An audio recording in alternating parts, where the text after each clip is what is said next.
Troy and Carthage were demolished in a war. So were Hiroshima and Nagasaki.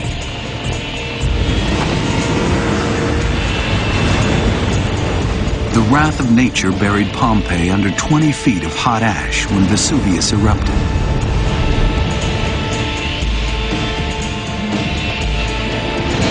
San Francisco was leveled by an earthquake. Hurricane Katrina battered and then submerged New Orleans. The insurance companies called them acts of God, and people living in the Bronze Age probably wouldn't have argued with that assessment. When you read the Bible, you see their observations of a natural phenomenon as this mysticism, as this fantastic power of God. Natural disasters have always destroyed cities. We're seeing that very well in today's world, whether it's a tsunami or it's an earthquake or it's an overflowing river and a torrent of mud. Yes, natural disasters destroy cities. And of course that could have crept into the biblical narrative. But of all the different kinds of natural disasters, one seems especially suited to have caused the destruction at Sodom and Gomorrah. When you think about a rain of fire, it's easy to imagine a volcano. Over and over again, we see the power of volcanoes being associated with the power of God. Sodom and Gomorrah is a perfect example of volcanic eruption in the Bible. Many of the phenomena associated with volcanic eruptions seem to appear in the biblical account. We have the earth shaking, we have the same, the pillars of fire, ash falling, stones falling, pyroclastic flows, consuming bodies, and of course, sinners being punished by God for their sins. Unfortunately, there isn't much evidence for erupting volcanoes near the Dead Sea in biblical times. But there's plenty of proof that another kind of geological upheaval was wreaking havoc in the area back then. A force that may account for the famous destruction of another city, not too far from the Dead Sea. The city was Jericho.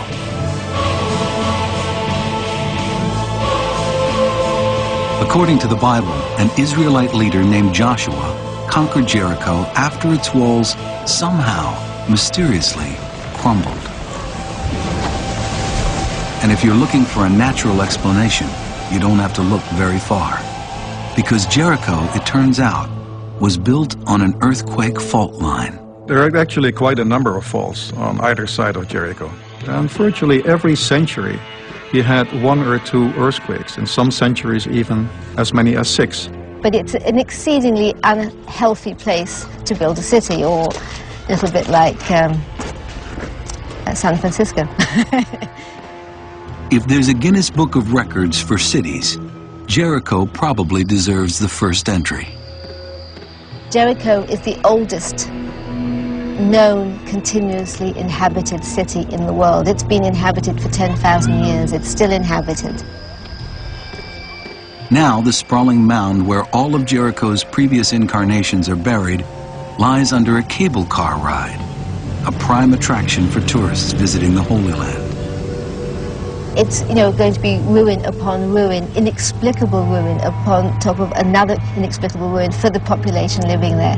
So of course you're going to get stories growing up as to why that wall has tumbled down, why that wall has fallen. Hidden within the mound are the ruins of City 4, which may date from Joshua's time, give or take an important few hundred years. And many of the walls show signs of having been struck by an earthquake, which may or may not square with the biblical account of how the city fell. The Bible story begins with Joshua's army gathered on the far side of the Jordan River, another group of herdsmen mistrustful of city dwellers. Here is Joshua on the east side with his nomadic tribes, and he is waiting for a way in which he could bring his animals across the Jordan River. And this is not that easy. Well, lo and behold, suddenly there's an earthquake. What happens next is eerily reminiscent of the story of Moses' escape from Egypt. An inexplicable parting of the waters that allows Joshua and his army to cross on a dry riverbed. But this miracle may have a natural explanation. In the region called Damia, when we get these earthquakes, we get huge avalanches that flow across and actually block the flow of the river for a day or two. Downstream, the river actually runs dry. In fact, Damia, that province, is the province after which we derive the word dam. Did a military opportunity simply present itself to Joshua and his men? It's possible. Because the Bible places the attack just after the spring harvest, which is exactly the wrong time for anyone planning a siege. If you're going to attack a city, you want to surround it and starve the people off. You don't attack a city when the crops have just been harvested and the city is full of food and there's no crops in the field for you to harvest for your army. What happens to Jericho next sounds like a miracle. We read in Joshua chapter 6 that the Israelites walked around the city for 6 days, and on the seventh day blew the trumpets. The people shouted, and the Bible says the walls fell down, and the Israelites stormed the city. Even the sound of trumpets can be explained. An earthquake almost always, just before it hits, is characterized by a roar. Very many people describe it from small earthquakes, for instance, like a fireplace roaring. Others say, no, it was more like a jet plane that came by, or thunder that is heard in the distance. So Jericho was leveled, and the Bible says that one of the walls fell down flat, so the invaders could go up into the city. That description may square with some of the archaeological finds, like the collapsed city walls at the base of the tell. These were very large, thick, mud brick walls, but one of the walls actually did, at the time of the destruction of Jericho's city, fall outward. And this is exactly what we see archaeologically. It formed a natural ramp up into the city where people could have walked up a rather smooth incline right into the city with almost no resistance. The Bible tells us the Israelites sacked and burned the city, but it wasn't looted. That seems to fit with the discovery of wheat and barley buried in City 4's ashes.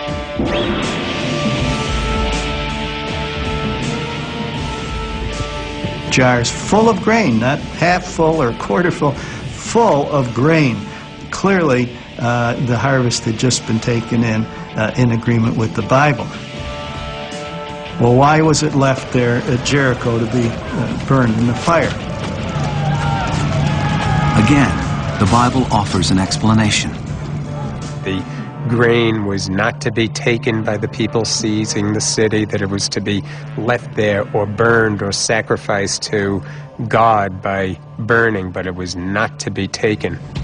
Most archaeologists agree that Jericho was destroyed at least once in biblical times, but the dates don't seem to correspond with Joshua's conquest.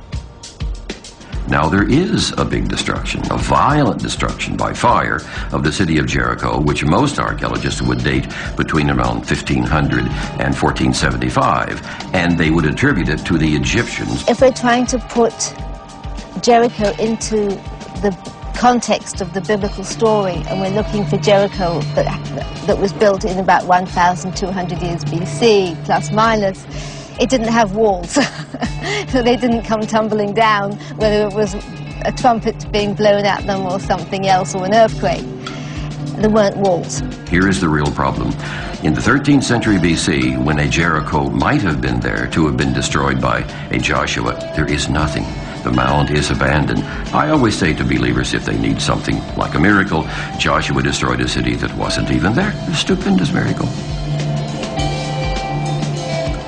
Whether or not Jericho was destroyed like the Bible says it was, there's no doubt the